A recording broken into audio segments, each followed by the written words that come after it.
Now, Nick has had a response to this. He's come forward with a response after he got out of jail. And again, you have to understand one of the things in regards to this is what is he going to say? Right? It's different than civil, it's criminal. So he obviously can't come out and say everything he wants to, but this is what he said about the news. So, hey, obviously a lot has happened. I'm sorry for legal purposes. It must be reiterated that the sorry is for the disruption and is no way related to any pending legal matters. That said, please realize that no one has the full picture or story of anything. It's possible no one ever will. Nothing reported is accurate, and that's not their fault. I've seen so many supportive messages. Thank you for that. I'll still be doing stuff. I'm home now. Stay tuned for show announcements and stuff here on Locals. Nick. So let's unpack this. It's a portion of the stream where you get a little serious. Nick Rekieta started his career as a humble family man that grew into wild success with an audience of 100,000 plus, making buku bucks. He was beloved by many people, supported by an extraordinary amount of people. Came out with a format that was unique and interesting and got a lot of people their YouTube channels. A lot of LawTubers blew up because of him. Was on the cusp of success and greatness with Netflix and with television and with the news.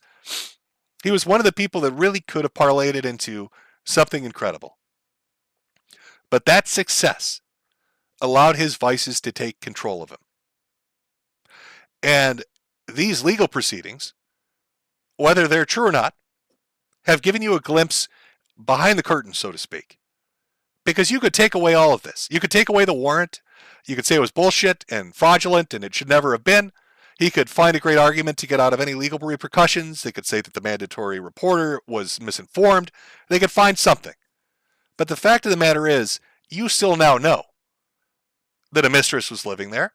You still now know that they had ketamine and cocaine in their possession, that their fucking house was a disheveled mess, that there are guns all over the fucking place, that there's spent shell casings all over the fucking place.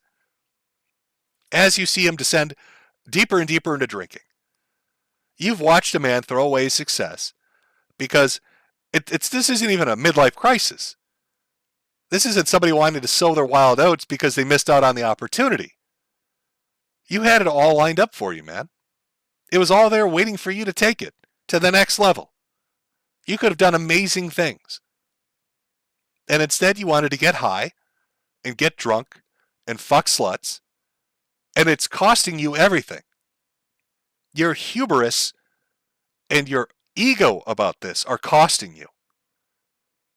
I'm not here to talk about the constitutionality of free speech and what you should be able to call Montegraph or not. But I would ask the question, was it worth it? Was it worth putting that financial burden and hardship over your own head and your family's? I'm not here to talk about whether or not an open relationship in a marriage is a good or a bad thing. But was it worth it?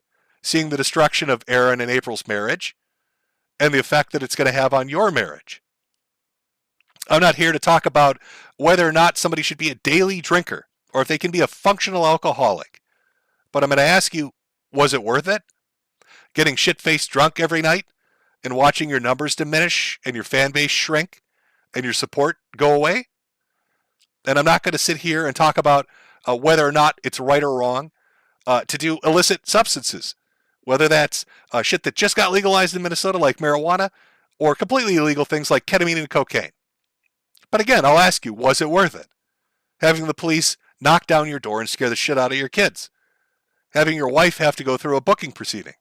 Having to be embarrassed in front of the internet. Was any of this shit worth it? You stood at the precipice of success and you threw it away. For what? Momentary pleasure. You get a little high, you get a little drunk, you get your cock sucked, and your life falls apart. You threw away the idyllic American dream for what? 5 minutes of pleasure?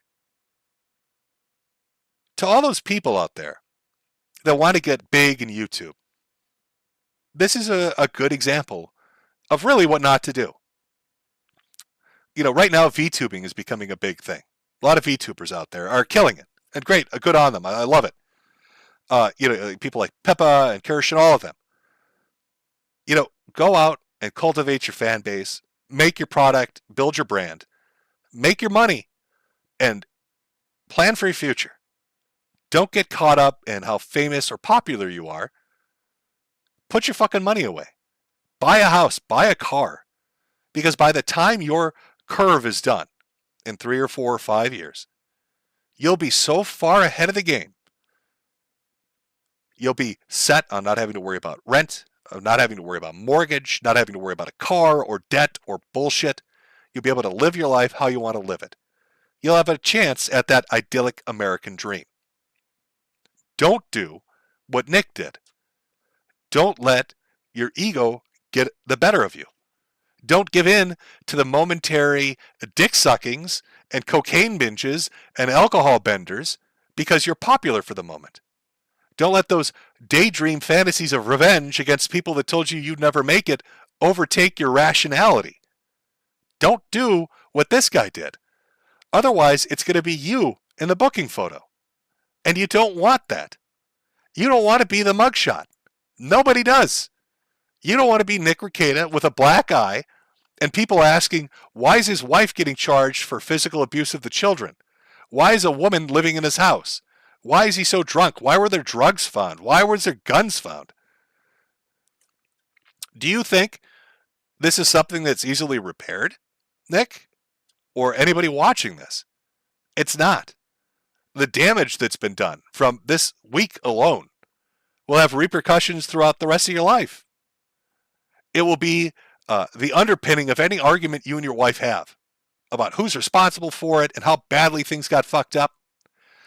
It will affect your relationship with your homeschooling group and your church and your neighborhood and your neighbors, because you'll be the guy whose mugshot they saw, and they'll hear all these fucking stories, and whether or not they're true or how true they are or how factually accurate they are or how far off the mark they are, they'll still know they found a bunch of coke and ketamine and fucking guns.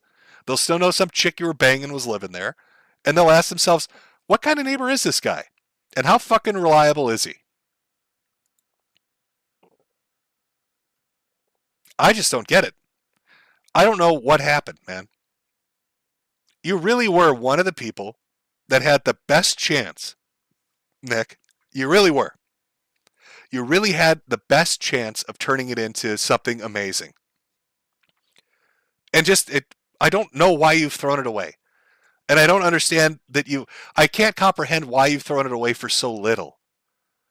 You traded it in for so little. You took something that had the potential to grant you an amazing life, and you pissed it away for nothing. And, that's what makes me lean towards there really being a problem with alcohol or drugs. Because no rational person that's sober would do that. But an addict would. They wouldn't be able to weigh the pros and cons, the benefits and the penalties. They'd be living in the now. They'd care about that dopamine hit more than anything else. This isn't even me moral fagging. I'm not trying to get preachy with you. I'm genuinely fucking confused. I know you've got a lot of people you talk to. You've got friends and different associates in real life and online. None of them grabbed you by the arm and said, stop? Or the ones that did you pay them no heed? You never woke up one morning hungover feeling like shit with a black eye like you're in your mugshot and say, I don't want to do this anymore. I don't want my life to be this. I can do better than this. You had so much going for you.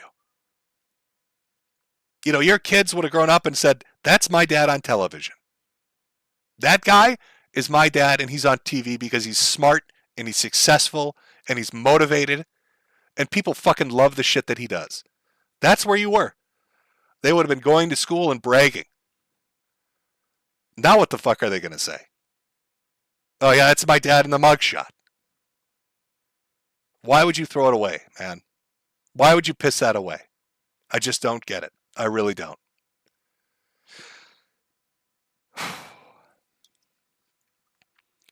Few people are offered the opportunity to have that kind of success. And you really were smart in how you did it. I try not to take that away from you, especially when I talked about it before. A lot of people say, oh, people have done legal shit on the internet before. They've done law tube stuff before. They have. But that was your idea. The way you did it, the format, the flow of it, the feel of it, that was you, man. That was your creative energy behind it. That was your chance to brand it and capitalize on it and fucking be a rising star with it. And you chose to throw it away. And I just don't fucking understand it. I just don't get it.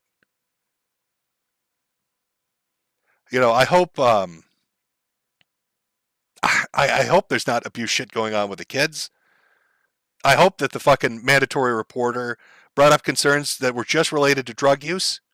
I hope there's not crazy shit that's going to come out, man, because I don't know if I can take it. I really don't. Because you don't strike me as a piece of shit, Nick. You don't. You don't strike me as a bad person. You never have. And it would be heartbreaking if that turns out to be false. That would fuck me up. If it was Ethan Ralph or some other piece of shit on the internet, I wouldn't be surprised, but I would with you. Maybe I just bought hook, line, and sinker the bullshit at the beginning. The humble family man. I don't know. But that's who I saw you as being, that's who I thought you really were. And I still hope that you really are. But like I said at the beginning, you can't tell an alcoholic or a drug addict to fix themselves because they won't. They have to decide to do it. And no matter what you think rock bottom is, they have to decide what it is. For some people, rock bottom is a mild inconvenience. It's running out of money when they need it, or it's being in a bit of an uncomfortable situation. For other people, it's being completely homeless and covered in shit until it's rock bottom. I don't know what yours is. One would hope this is. So I don't know. It's depressing. It's just depressing. It's depressing to see potential fall apart like that. And to see something that seems so good, at least on the outside, crumble apart.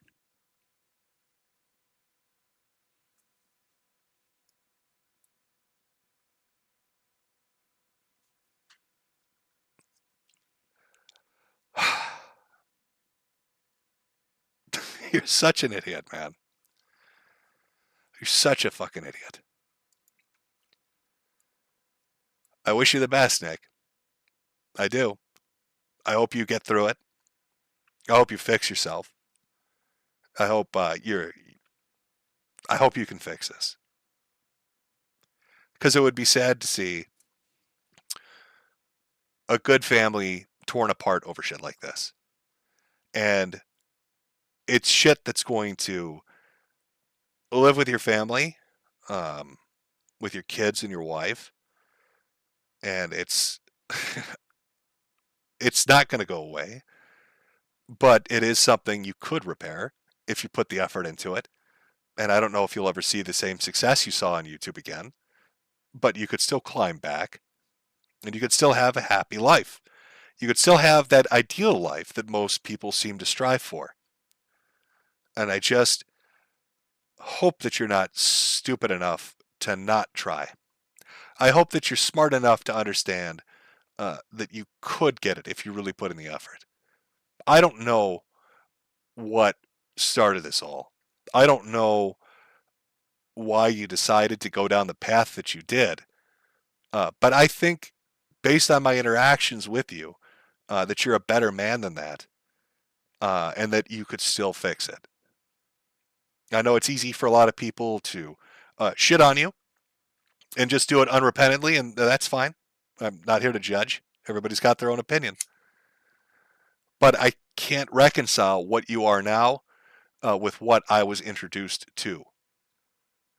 And I hope that there's still a piece of that in you and that piece wins out. And that there aren't more mugshots. Rather, Christmas cards from the family than mugshots, Nick, is what you should be aiming for. So, best of luck. I really hope there's not kid shit involved in this. And I don't know what else to say. Sorry, folks. I don't have like a eloquent ender for you. That was a real ender for you. An honest opinion from a hat salesman.